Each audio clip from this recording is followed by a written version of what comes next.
काश पटेल है, जो कि अमेरिकन अटॉर्नी है। सुनने में ये आ रहा है कि he is going to be the next CIA chief.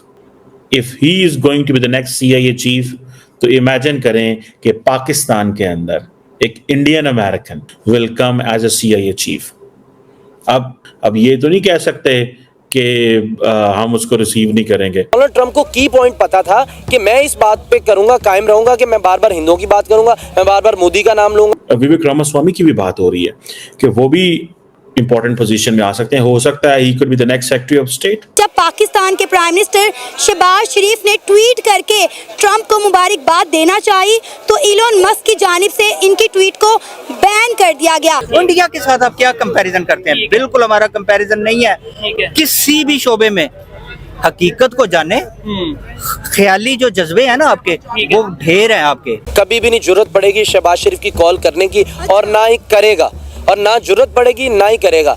देखिए, मैं बात करूंगा कि पाकिस्तान बनने के 5 साल के बाद, 5-7 साल के बाद ना, ठीक है, हम अमेरिका के गुलाम हो गए थे। जब जनरल अयूब खान को जो गार्ड ऑफ ऑनर दिया था ना अमेरिका ने, वो पता क्या बात है, वो हम उनके गुलाम थे, अच्छा हैं, रहेंगे।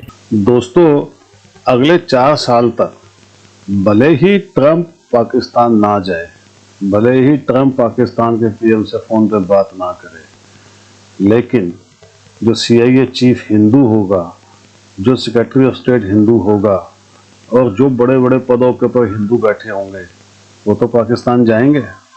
और पाकिस्तानियों को उनके पैर भी छूने पड़ेंगे, सजदे भी करने पड़ेंगे, मिन्नतें भी करनी पड़ेंगी। आप इमेजिन कीजिए इनके साथ क्या होने वाला है। सोचिए दोस्तों, इनको कैसा लगेगा जब एक हिंदू वहां जाएगा और ये उसकी खातिरदारी के अंदर सारे लगे हुए। दोस्तों, ट्रंप वाकई इनको नाको चने चबवाएगा। आने वाले दिनों के अंदर ना पाकिस्तान के हालात जो होने वाले हैं ना, वो देखने वाले होंगे दोस्तों। क्या इनका आर्मी चीफ, क्या प्राइम मिनिस्टर, क्या प्रेसिडेंट, सब लाइन लगा के खड़े होंगे, हिंदू को सल्यूट कर रहे होंगे। वो नज़ारा देखने के लिए सच कहता हूँ अभी से बेकरार हूँ मैं। आप क्या सोचते हैं? कमेंट्स कीजिएगा जरूर, वीडियो को लाइक कीजिएगा दोस्तों, और प्लीज़ चैनल को सब्सक्राइब भी कर लीजिएगा। Thank you very much. एक शख्स जिसका नाम काश पटेल है, जो कि अमेरिकन अटॉर्नी है। सुनने में ये आ रहा है कि he is going to be the next CIA chief. If he is going to be the next CIA chief, तो इमेजिन करें कि पाकिस्तान के अंदर एक Indian American Kash Patel will come as a CIA chief. अब he is an American appointed by the American president, American system का हिस्सा है। अब ये तो नहीं कह सकते कि हम उसको रिसीव नहीं करेंगे, because he is coming as an American, and obviously we should not. But I am just एक मैं वो जिसे कहते हैं ना, एक सेंसिटाइज सिचुएशन कि जो काश पटेल हैं, ये उनकी जो वो जिसे कहते हैं ना, बड़ी स्ट्रॉन्ग एफिलिएशंस इंडिया के साथ भी हैं। अब इंडियंस अमेरिकन इतनी बड़ी तादाद में आ सकते हैं। देखिए, इस वक्त तो रामास्वामी की बात, विवेक रामास्वामी की भी बात हो रही है कि वो भी इंपॉर्टेंट पोजीशन में आ सकते हैं। हो सकता है he could be the next secretary of state, he could be anyone, because Vivek Ramaswamy जो है, he is a smart guy, इसमें तो कोई शक नहीं है ना। और हमने ये देखना है कि ये इतनी बड़ी तादाद में अगर इंडियंस अमेरिका के नेशनल सिक्योरिटी अपरेटस का हिस्सा बन जाते हैं।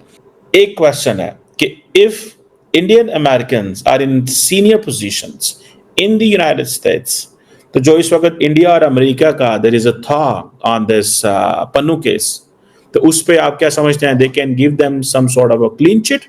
पॉसिबिलिटी है, और हो सकता है डोनाल्ड ट्रंप ही इसको वेव ऑफ करना। ये जो इंडियन अमेरिकन होना इनका, काश पटेल का, ये आप समझ लें as to be America's top spy chief।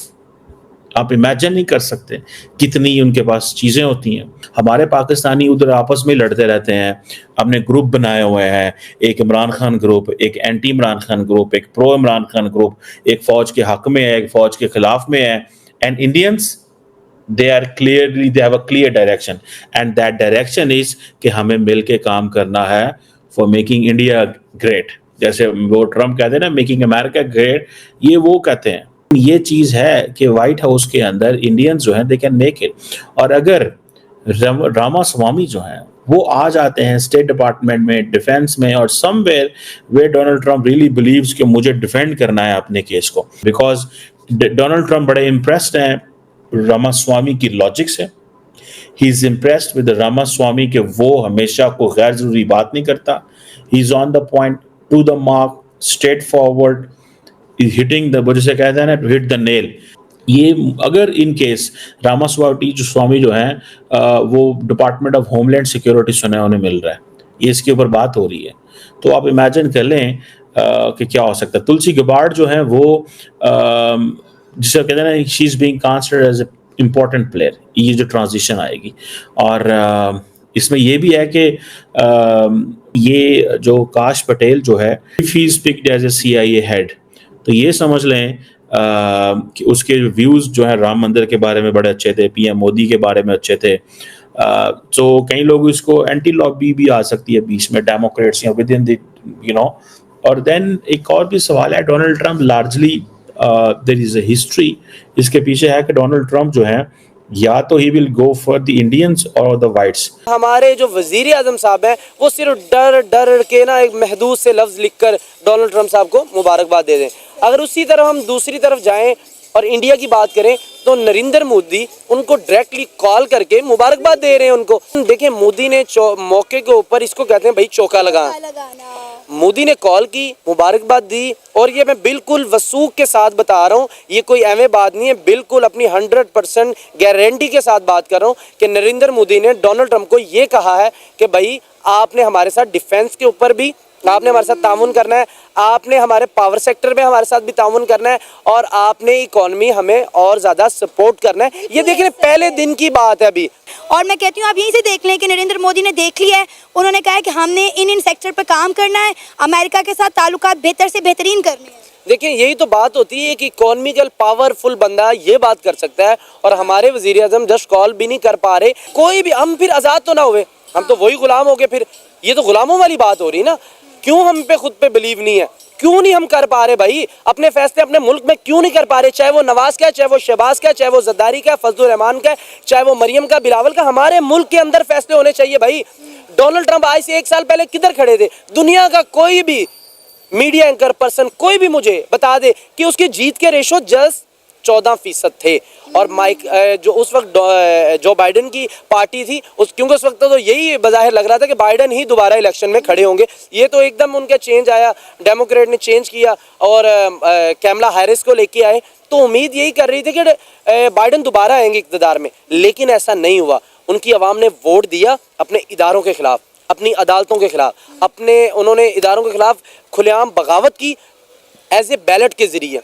और देख लें अवाम का एहतराम किया गया, और जो अवाम ने कहा वही बंदा आज डोनाल्ड ट्रंप बन के बैठ गया। लेकिन हमारे मुल्क में ऐसा नहीं है भाई। और इंडिया के देख लें, इंडिया के तो मैं कहता हूँ अडानी और अंबानी का मुकाबला नहीं हमारी GDP कर सकती। बात यहाँ पे ये सवाल यहाँ पे ये खड़ा होता है कि शहबाज शरीफ कब कॉल करेंगे डोनाल्ड ट्रंप को, करेंगे या नहीं करेंगे? मैं 100% नहीं, मैं 200% पेश गोई कर रहा हूँ। कभी भी नहीं जरूरत पड़ेगी शहबाज शरीफ की कॉल करने की, और ना ही करेगा, और ना जरूरत पड़ेगी ना ही करेगा।